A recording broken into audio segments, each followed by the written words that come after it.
Sa unang tingin, napakaganda nga naman makita ang Pangulo na bumibisita sa lugar mismo ng mga nasalanta. Ngayon, eto nakita natin itong sasakyan, ito po ay truck ng militar, AFP, at nakita natin nakasakay yung mga ilang mga gabinete dito at syempre may daladalang cameraman. Kung titignan natin sa mga gabinete nyo dyan, parang asiwa, no? Parang hindi natin alam kung talaga nga bang sincero ba kayong pumunta dyan. At ayun, nandun si BBM, ayun, nandun sa unahan. Tingnan natin Kasi syempre ang sinasabi nila, mabuti naman at nandyan ang presidente. Kahapon po ay hinahanap natin na saan yung Pangulo.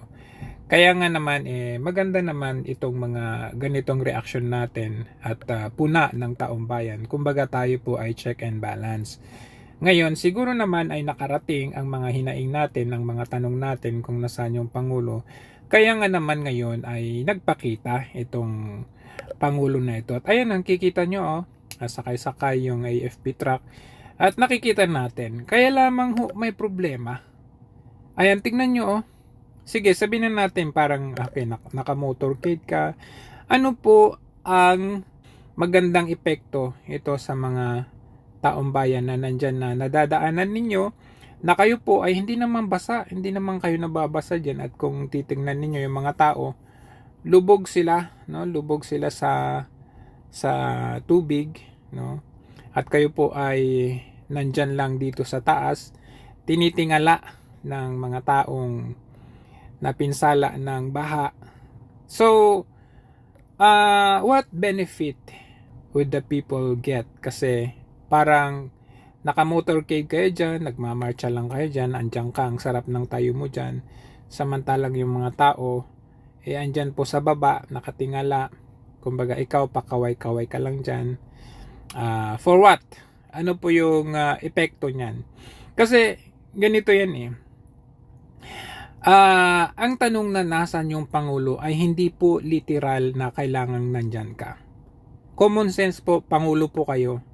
Hindi po pwede at hindi po maganda na kayo po ay Pangulo ay ibubuwis ninyo. Tignan nyo naman nakalubog siya. Ibubuwis ninyo ang inyong buhay dyan.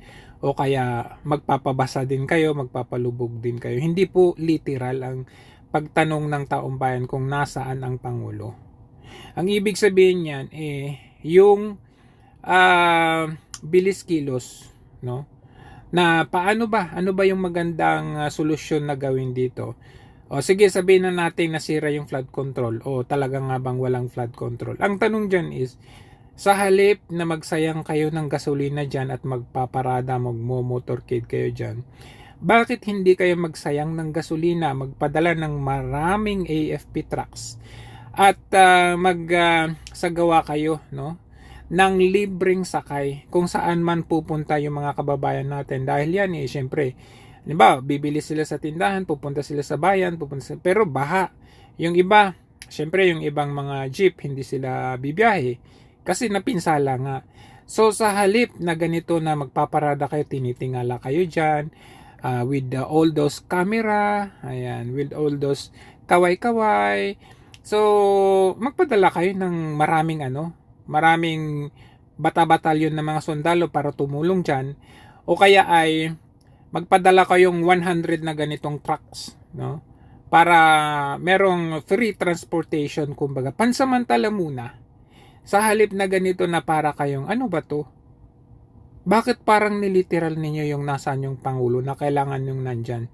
Ano ka ba, Jojo? Tinatanong nyo nasaan yung Pangulo. Pag nandyan yung Pangulo, hindi pa rin sapat. Hindi po yun Hindi po yun kasi tignan nyo, nakakatulong ba yung pagpunta nyo dyan? Tinatanong ninyo nasaan si VP Sara? Nasa Germany. Nasa Germany siya, pero ano yung iniwan niya? Iniwan niya daang-daang mga food packs para sa kababayan natin. Ibig sabihin, bago pa yung bagyo, naka-ready na siya. Ikaw, medyo late na, nagpakita ka nga sa tao, pero ayan tinitingala ka lang nila dyan. Ang sarap ng tayo mo at kaway mo, samantalang sila lubog dyan sa tubig na yan. Common sense naman, Mr. President. Mahigit 5,500 flood control project ang natapos na at marami pang iba ang kasalukuyang ginagawa sa buong bansa.